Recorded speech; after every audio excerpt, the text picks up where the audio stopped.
Happy Sunday my all friends. Monday to Saturday working days, তাই Sunday আসলেই মনে হয় একটু ঘুরতে যাই। তাই জন্য আমি আর দিদি আজকে বেরিয়ে গেলাম একটু ঘুরু করতে, কিন্তু কোথায় গেলাম সেটাও তোমাদের সাথে শেয়ার করব। তো আজকে আমি আর দিদি চলে এসেছিলাম ইকো পার্কে।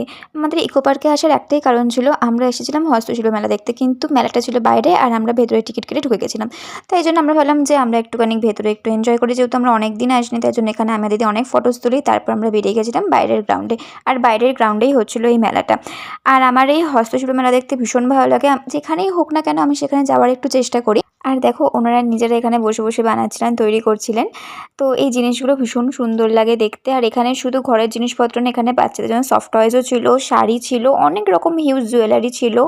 আর এইগুলো দেখো কাঁচ দিয়ে কেটে কেটে তৈরি করা, মানে ভীষণ সুন্দর জিনিসগুলো ঘর সাজানোর জন্য। আর এটা কি সুন্দর দেখতে না? তো এখান থেকে আমিও কিছু জিনিস কিনেছি, আর সবটাই তোমরা বড় ভ্লগে দেখতে পাবে। তোমরা বড় ভ্লগে গিয়ে দেখি না আমি কি কিনেছি।